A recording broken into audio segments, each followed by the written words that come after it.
We're back at the bar, talking Kentucky Derby.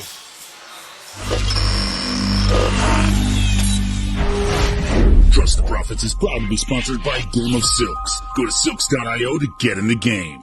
Real ownership, real races, real rewards. Proud indeed to be sponsored by Game of Silks. That's an exciting partnership for us going forward. We're very happy about it, and we will be integrating their stuff into our presentations here going forward. But right now, let's start talking through Kentucky Derby talk. This is the Lecomte version of Kentucky Derby talk, but I will be going back to a number of races that we haven't necessarily talked about. I haven't done this in a few weeks, had the Christmas break, had the New Year's break. So we'll be reviewing a few of the races that happened pre-Lecomte. But yeah, it feels different now. Lecomte feels like one of the first real races, and I know on the grand scheme of things, once you get in the Florida Derby, Arkansas Derby, start getting deep into those, Lecomte feels so small after that. But right now, here we are in January, it feels precious to us, doesn't it? It feels like we've got a piece of the Kentucky Derby, just a little piece of it coming towards us. And top 10 contenders. I'll do you 5 better. I'll give you top 15 contenders. That's right. I expanded my list out to 15 this time around. We're going to have a little bit of fun with that. All right, housekeeping. 108 days till the Kentucky Derby. That doesn't seem that far off, does it? A little bit more than 3 months. Not too bad, not too bad. Liking what I'm seeing. That doesn't seem right. 108 days. That's got to be wrong. Go ahead and question me. Do the math. Google told me it was 108, so I'm going with that. Derby power rankings, yeah, I'm going to go through that. I'm going to give you my power rankings, which may be different than Trust the Profits. When we put it together in totality, it is a combination of everybody's power rankings. So I'll give you an insight into what I'm thinking right now, and I guarantee some of you are going to disagree with me. Yeah, you know who you are. I see you right there. And then we'll be talking through five of the past races that had a few potential contenders popping out. A bunch of stakes races that have been occurring, some blacklisted races and whatnot. And, of course, the Lecomte. We got to be talking about that. That is the big one coming up this Saturday. Here are my power rankings. iChart, 15. Start at the top, Fierceness. No change there. Fierceness. You saw how he won the BC Juvenile. Until he comes out and lays down a big turd or someone looks really, really, really good against really stiff competition, Fierceness is going to remain on top for a little while. Nysos. I really like Nysos. I know some people will take the Baffert horses off until they're actually under a trainer that is eligible for the Derby under the Churchill Downs rules. I'm leaving Nysos up there for a little while. I like that horse a lot. I like Muth a lot too. I like him less than Nysos, despite the fact that he did win the San Vicente recently. Not a huge deep field there, but I think Nysos has more potential, just based on the one race that we've seen of him so far. Definitely hoping to see more coming up soon. Locked. The way he closed in the BC Juvenile got him high. Nash. Yeah, I know what you guys are saying. Track Phantom below Nash. How could you? Well, I'm stubborn. That's why. I really, I'm basing this off of what I've seen of Nash in his maiden win. I think he's got more. I think come the Lecomte, we're going to see more from Nash. That's what I'm banking on here. Both he and Track Phantom going into this as the 1 and 2 favorites. Track Phantom the 1, obviously based on what we saw at the Gunrunner. But I really do like Nash a lot. I think that could be a really solid horse for Brad Cox. Come February and March, I could be looking back on this comment and think, formula, what were you thinking? I'll take it back if that's the case. That's fine. Knightsbridge, again, like Nysos, extremely impressive maiden win. Track Phantom, we talked about Track Phantom already. And we'll be talking about him more coming up for 2 reasons, Gunrunner and Lecomte. Liberal Arts, impressive there. Dornoch and Sierra Leone tied together, very close in the race that they had together. Some of you are going to say, at least one of you is going to say, Sierra Leone should be above him. I'm sorry. Who won the race? Dornoch won the race. You may say, look at the charge that Sierra Leone had down the stretch. Yeah, well, if we're going to talk Kentucky Derby, I mean, that was a smaller field, maybe 8 horses, 9 horses. What's he going to do when there's 20 horses and he has to move within traffic? That's why I got Dornoch above Sierra Leone. Sierra Leone had to close out deep in that race in order to get a sniff at first place. Looked like he was going to win, yes, but he had to do some amazing things to get there. Honor Marie, El Capi, extremely impressive maiden win for El Capi. We're starting to get into the teens now. Pilot Commander starting to fall. We'll talk about that in a little bit too with San Vicente. Parchment Party, been in a number of interesting races with a number of interesting horses and has performed fairly well up till now. And the Wine Steward. Oh, do we have a drop for the Wine Steward? You guys want this, don't you? Don't you? Don't you? Don't you? Don't you? I know we got it here somewhere. Okay. No.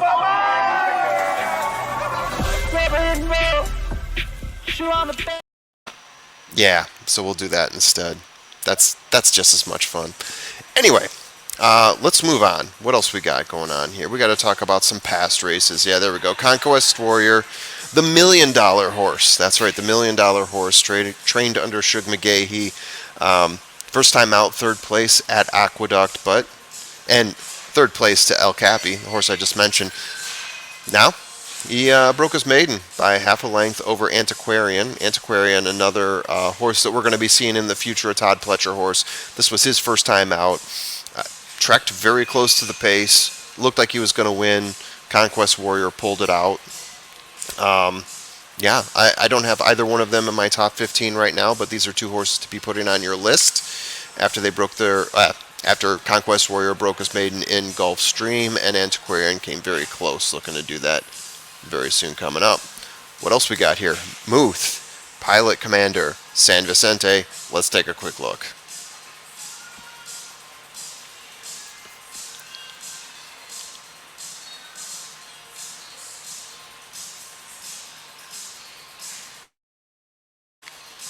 Yeah, and looks like we got some audio difficulties on the video capture. Probably get that for the gun runner here, but you see Muth pulling away from Pilot Commander, who just doesn't seem to have enough left to keep up with his Bob Baffert brother. Yeah, so Muth is definitely separating himself from horses like Pilot Commander as being a 1 or at least a 1A in the Baffert barns. Nisos, I would say, is the 1A, 1B to go along with Muth as of right now. Pilot Commander looked like he was going to have something. Obviously, Baffert has a deep barn of 3-year-olds right now, so any one of them could pop up. But right now, I mean, Muth, second place at the BC Juvenile, won the San Vicente, looked really good against Pilot Commander, also looked really good against Slider, who was setting the pace early on in that one, but Muth made it look easy. 6 horses in the field. Santa Anita, what are some of the reasons I'm not super excited about Muth? You know, the times are pretty strong. Fractional time's pretty strong. But yeah, I've got him pretty high on my list.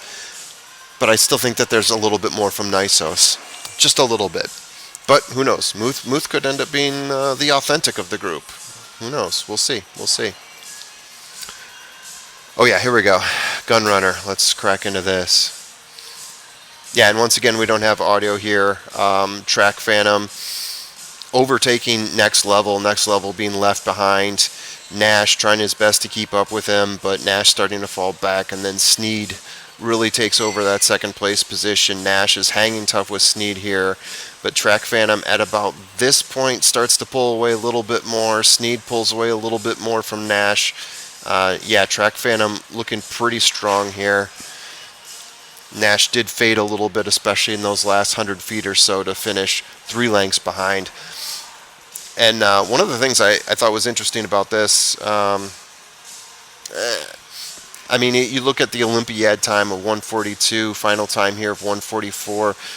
Pretty good comparisons here for 1:1:16 mile on dirt. Pretty impressive for Track Phantom, just like how he got to the front there. Put pressure on the pace. Gave himself a nice clean ride, right? So Track Phantom looking strong. Again, I'm looking to see some improvements here from Nash coming up for Lecomte. We'll talk about that in a second. Drum roll, please, at the Jerome. If you want to see the Jerome, we also have that one on enhanced replay. Colin Shea did a great job on that. This is another Brad Cox horse. Didn't have a whole lot to contend with. I would say the horses that he rolled with here, not exactly the strongest. 150K purse in the stakes race. Drumroll, please. Did dispense with them after starting out from behind. This looks like a deep closer coming from the Baffert barn. Not super high on my list, not my top. I said Baffert, the Brad Cox barn. Not super high on my list in terms of Brad Cox horses, but he's going to make the list somewhere. He's a horse to track. We'll have to see what he looks like up against bigger and better competition. And then Catching Freedom, another Brad Cox horse. What are you going to do? Catching Freedom winner, the Smarty Jones. A whole bunch of other horses, 4 horses in fact, 2 lengths behind him, 2.5 lengths behind him, all neck and neck with each other. But Catching Freedom starting out in the back, but really poured it on down the stretch there, beating Just Steel, Informed Patriot, Gettysburg Address. Yeah, Catching Freedom, definitely another Brad Cox horse to track on your list. Okay, let's move on to the Lecomte. So what does the Lecomte mean? Obviously, the past couple years, you're talking Instant Coffee, Call Me Midnight.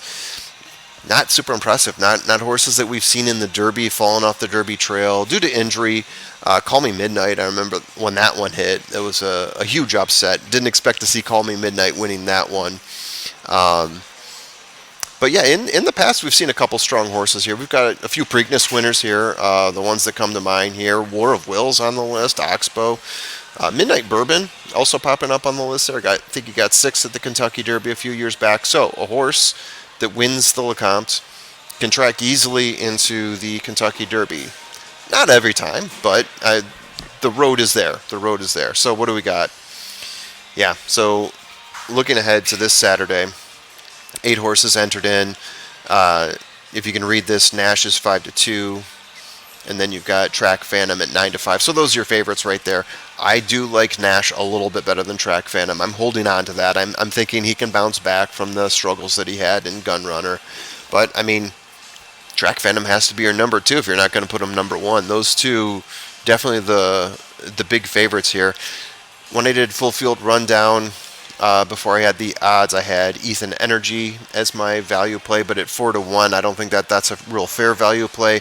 My 4th play, though, was Lat Long, so I'm going to put him as my value play here at 8-1. I think get some really good value, especially if you're going to have an underneath play. Yeah, underneath play at 8-1. Got to find him somewhere, and Lat Long is 100% in the money in 5 races. So again, you get some pretty good value there. Yes, and of course, horse racing in the Arctic. That was my AI image of the week. Not happy about it. I got a disc this winter. Hating it. Up here in the north, getting some pretty frigid temps. But yeah, that's what we have here. What do you guys have in terms of your top horses right now? Who do you like? And who you like going into Lecomte? Hit us up in the comments. See ya.